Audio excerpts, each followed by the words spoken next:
Boa tarde, gente. Nós vamos começar agora o primeiro pós-TV do FICA 2012. E nosso primeiro tema de debate é o protagonismo feminino no meio cultural, né? E eu estou aqui com a Flávia Cruvinel, que ela é diretora de cultura da UFG e também é musicista, professora de música. A Carol Tokio, que é da Casa Fora do Eixo São Paulo, do Circuito Fora do Eixo. E a Mercedes de Budales Dias. Isso, ela é teóloga feminista. Bom, já vou abrir. Quem quer começar falando? Assim, a gente já discutiu um pouco hoje de manhã numa mesa femininas, né, que foi aberta ao público. E a Carol falou um pouquinho do Femininas Fora do Eixo. A Flávia, ela trouxe um pouco da história da mulher, o protagonismo feminino na história da cultura de Goiás. Então acho que a gente pode tentar fazer uma releitura do que a gente falou hoje de manhã. E a Mercedes nós conhecemos durante a mesa. É uma teóloga que, quando a gente abriu para o debate, se manifestou. E convidamos para participar, para a gente debater esse tema aqui. É o protagonismo feminino mesmo. Certinho. Acho que a Mercedes podia começar falando, assim, da leitura da mesa, como que é, bom, a vivência, né, que você tem como teóloga feminista, como que você enxerga o momento, se você entende que a gente está, no contexto histórico que a gente tem hoje, quais são os avanços e desafios hoje do feminismo hoje, por exemplo, no Brasil, nesse recorte. Eu fiquei muito impressionada do que vocês colocaram. Eu entrei pela palavra feminismo feminista, que eu não gosto de falar de feminismo, expliquei o porquê. Agora, a proposta que vocês colocaram, para mim, muito mais feminista da que eu invoco, trabalho, leciono, etc, etc. Eu gostei demais de entrar e acho que vou me ligar mais a todas as questões que vocês levantaram, porque eu acredito que outro mundo é possível. Eu trabalho na área da teologia e acredito firmemente que outra igreja é possível, que outra teologia é possível. Então, a mim me entusiasma ver como grupos leigos na área da música, na área da vida, apresentam outras alternativas, porque eu acho que está passando da hora.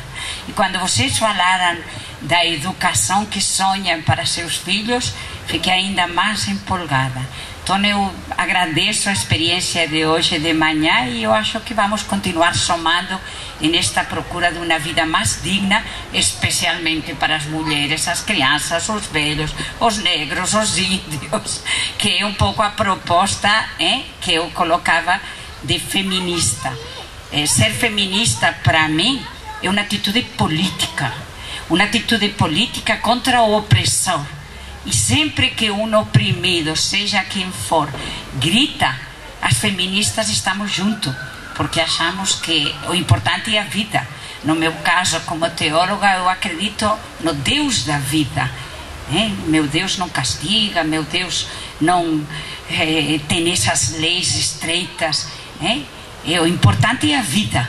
E na vida estamos todas nós, e vocês somaram hoje para mim uma procura e conseguir outro tipo de vida com o qual eu fiquei muito feliz, muito contente. Cheguei lá em casa, não deixava falar a ninguém, eu tinha que contar para todo mundo. Bom demais. Bom, eu acho assim que a experiência, né, do feminino, né, hoje, é como a Carol colocou também um pouco na mesa, e quando a gente também fez esse resgate, né, dessa presença feminina, né, tanto na produção cultural, quanto na gestão, ou quanto no mundo, né? Então acho que o mundo precisa desse olhar feminino, né? É esse olhar agregador, colaborativo, né, de estar junto, né, numa colaboração, né, ao oposto da competição. Estava conversando antes com a Mercedes, né, a gente vive um reflexo de um paradigma cartesiano que realmente foi importante num determinado momento histórico, né, para a gente crescer enquanto sociedade, enquanto desenvolvimento científico, mas o extremo disso, né, a super especialização, o querer ser perfeito, ser indestrutível, ser máquina, né, nos desumaniza. Então a gente hoje vive um paradigma e um novo momento da gente buscar essa nova, como o Edgar Morin fala, a religação dos saberes, né, e mostrar que a gente, tudo está conectado. Na verdade, o homem fragmentou para entender o mundo, mas na verdade tudo está conectado. E o feminino, ele tem esse poder de conectar, né? Então, por isso que a importância, esse novo paradigma da complexidade, sistêmico, holístico, são essências do feminino dentro dessas teorias, dessas práticas, né? Então eu penso assim que quando a gente vê a mulher gestora, a mulher produtora, nossa própria biologia, a mulher se desenvolveu mãe, companheira, então tem que ter sempre mais atividades mesmo, e a mulher também está sempre, ela consegue fazer várias coisas ao mesmo tempo, trabalhar sob pressão, sem perder a serenidade. Às vezes a gente perde também, né? A gente não é perfeita. Mas assim, a gente consegue, de uma certa forma, ter um rendimento diferenciado, né? Com muitas tarefas e muitas atribuições, que a gente às vezes percebe que o masculino tem dificuldade, né? Ou logo estoura, ou às vezes só foca numa coisa, não consegue enxergar o todo, os meandros, as matizes, as coisas mais subliminares, né? Que são da intuição. A intuição, ela é feminina, né? Essa maneira de lidar. Então, assim, eu fico muito contente da gente discutir o feminino, porque, na verdade, como a Carol disse, o homem também, ele é feminino, né? E a mulher também, de uma certa forma, ela precisa usar o masculino dela no sentido de algumas tarefas, a gente exercitar o lado masculino. Mas o feminino é importantíssimo no momento que a gente vive, que é de tanta competitividade, de tanta, né, assim, desigualdade, tentando dar esse caldo aí do holograma. E é bom que vocês falem um pouco mais sobre fora do eixo, neste contexto que algumas de nós descobrimos por primeira vez. Assim, eu já ia falar, pedir a palavra depois que a Flávia falou, que assim, a gente que tem criança, né, meus meninos um de 6, um de 3 e a Maria Luísa de 1 mês. Mas a gente percebe, eles estão na escola tradicional nesse momento, porque é uma coisa que a gente está embrionária, é uma coisa que dentro da rede, né, a gente ainda está discutindo. Tem uma experiência com a Laura, com o Gabriel, que estão no Rio de Janeiro, que tem uma nenenzinha também que já fez 1 ano, né? Vai fazer 1 ano em julho. Vai fazer 1 ano, então assim, eles estão pensaram, eles estão assim, a demanda deles de descobrir uma nova forma. Eles foram para uma chácara no Rio de Janeiro, em Nova Friburgo, né, Carol? Lumiar.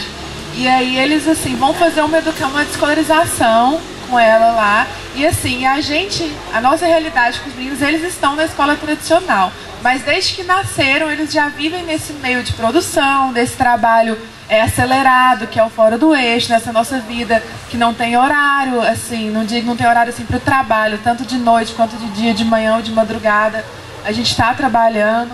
Mas na primeira reunião de escola que eu fui, primeiro ano, o Luan entrou na escola, a professora, as mães dos outros alunos olhavam para mim e para o Léo assim, meio... A gente percebia, né, os olhares diferentes, acho que pelo estereótipo já mesmo do trabalho, que a vida que a gente leva dá pra gente a cara. Eu acho que até a cara de mais felicidade, de sensação de dever mais cumprido, a vida mais prazerosa. E aí a gente calado, sentou na reunião, foi o primeiro ano do nosso filho na escola. E as mães a gente percebia, e assim, o único casal que estavam lá era eu e o Léo. O resto era tudo mães, devia ter uns 2 pais. Também tem esse fato, a participação é uma realidade. O dia a dia das pessoas com trabalho ali tradicional, a gente não vê talvez tanto, claro que tem exceções, da participação do pai, da mãe junto, acompanhando. Então eu e o Léo éramos os únicos casal ali na reunião. como em tudo da escola, vamos nós dois, nunca vai um ou o outro. E assim, as mães olhando pro Léo ali na reunião de pais, acho que na verdade ele era o único homem ali naquela reunião. Era reunião de mães. Aí a professora foi falando de um por um dos alunos. Quando chegou no nosso filho, assim, eu até falo com alegria, né, porque eu sou mãe, mas ela falou, olha, vocês são artistas? A gente, eu sou bailarina formada, ele é músico, a gente trabalha com produção, uma rede, deu uma explicada básica. Porque o Luan, disparadamente, desde o primeiro dia de aula, ele se relacionava muito bem com os amigos, atende fácil, assim, ele não é levado, ele escuta a gente fácil, ele pega as coisas fácil, ele consegue aprender muito fácil. Então, assim, para quem tinha preconceito da gente criar nossos filhos nesse meio, quem ouviu aquilo naquele momento teve que, assim, consentir, né, engolir a língua, assim. Porque a gente já sofreu muito preconceito de estar aqui, por exemplo, trabalhando no evento e as crianças com a gente. Mas nesse dia eu não me esqueço, eu sempre cito esse exemplo, que é pra mim, decisivo. Né, assim, eles vivem nesse meio mesmo, são muito espertos, eles se relacionam bem com qualquer tipo de pessoa, porque a gente se relaciona muito. São várias pessoas, são vários tios, né? A gente costuma, às vezes, até com a gravidez da Isis, que é uma feminina que mora em São Paulo, na casa fora do eixo. Carol falou um pouco hoje de manhã, mas assim, ela pedindo a opinião de todos para filho. Então, assim, é uma coisa que a gente fala, milhões de tios, de tias, de irmãos, de pais. Não que você está tirando a figura do pai e da mãe, aquele que gerou, mas eu acho que mais do que gerou, o pai e a mãe também são as pessoas que acompanham, que querem bem, que estão acompanhando o crescimento daquela criança e desenvolvem o mesmo amor que o pai e a mãe biológico, né? Então, assim, a questão da educação, ela vai muito além da escola. E no nosso meio, no nosso modo de vida, eu acho que só tem a contribuir. Que nossos filhos, assim, eles... aqui em Goiás mesmo, a gente está trabalhando, explicando a história da cidade. Então, mais do que na série, além do que eles vão ter que chegar numa sexta série, no 9º ano, para aprender isso, eles já estão vivendo isso naturalmente, já aprendem. Então, eu acho que só tem vantagens em criar as crianças nesse meio, assim. Teve o Congresso Fora do Eixo, né, que foi em São Paulo, ano passado. E eles foram, na verdade, foi o primeiro que eles foram. E, assim, foi maravilhoso para eles as experiências, os dias de convívio lá. Que além da gente estar participando, a gente desenvolveu atividades com as crianças, ali eles conheceram outras crianças, a gente se conectou com outros pais, outros fora do eixo que a gente não só conhecia de rede, né, de computador, que tinham filhos, e daí a gente já fez um grupo de pais, já debateu, e a gente troca experiência de quem tem filhos e vê nessa realidade com o filho. Então acho que a descolarização, a educação não tradicional já começa daí, não é só uma questão de escola. Ela já é do dia a dia do que as crianças vivem. A questão da escola tradicional já é mais uma coisa. Mas a descolarização acho que já acontece nessa vida, assim. Essa educação alternativa, diferenciada, elas já estão vivendo isso.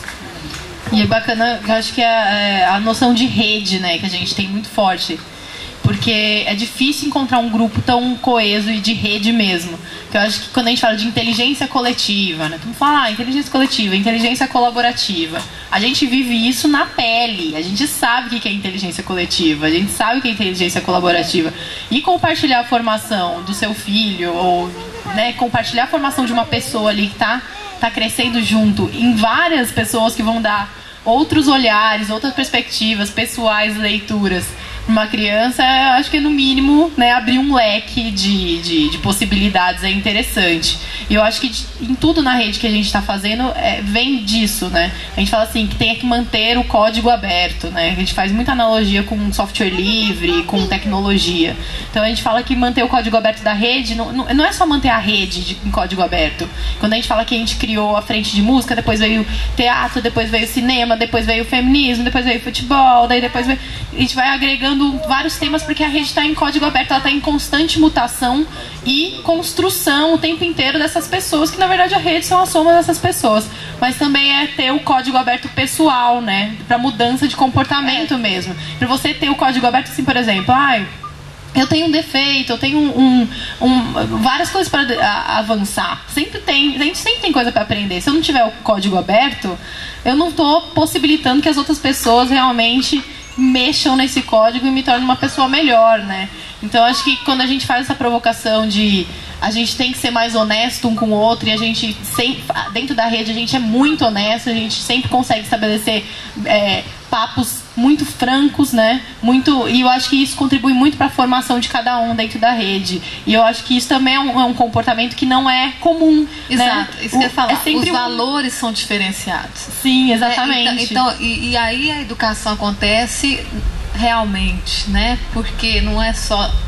Então a gente fala que você quer educar alguém, eduque pelo exemplo. Com o exemplo, ele vale por mais que 1000 palavras, né? Não adianta nada eu ter um discurso vazio, que é o tal do lastro, né? E não dar o exemplo. Então não adianta nada um pai e uma mãe falar coisas bacanas, mas na verdade a prática do dia a dia não condiz. Então, assim, eu penso que essa nova educação, desse novo mundo, um mundo mais feminino, mais colaborativo, passa também por essa mudança de valores, né? Do que focar, né? Então, o que é ser uma pessoa, entre aspas? Eu ia falar que é até difícil a gente se expressar sem usar certos clichês do capitalismo. O que é uma pessoa de sucesso?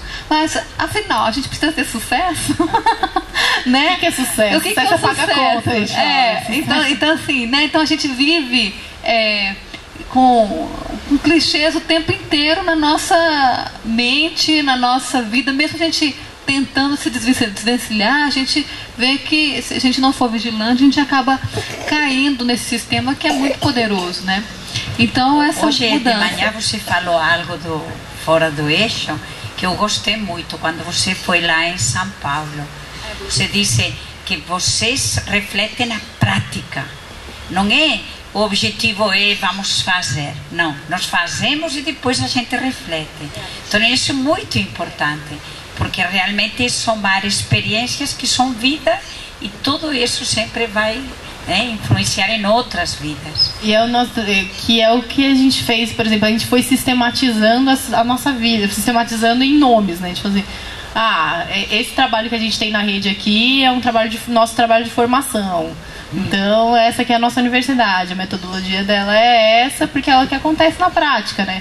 Então, a gente sempre, a partir do que a gente já está fazendo, já está acontecendo, a gente vai sistematizando, fazendo com que a coisa vire sistema, né? Sistêmico, na verdade.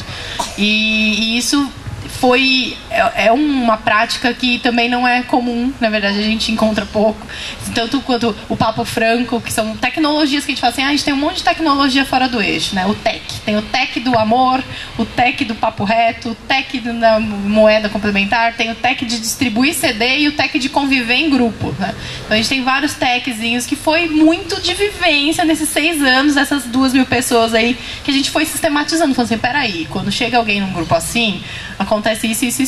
Se não acontecer, já tem um tech novo. Não é que vai acontecer sempre, mas é que a gente está sistematizando mesmo as coisas que a gente está vivendo, né? E isso faz com que a gente crie tecnologia replicável e vai avançando. Eu acho que foi super importante a gente ter sacado isso. E esse movimento de baixo para cima, que se não for orgânico mesmo, de baixo para cima, nem pega na rede. É um negócio que a gente, às vezes a gente até fala assim, não, vamos tentar ir um pouco mais. Nem pega, assim, o negócio não vai orgânico, né? A gente vê quando o negócio está pulsando dentro das pessoas ali, e aí são esses projetos que vão virar. Quando a gente fala, não, vamos fazer tal coisa, todo mundo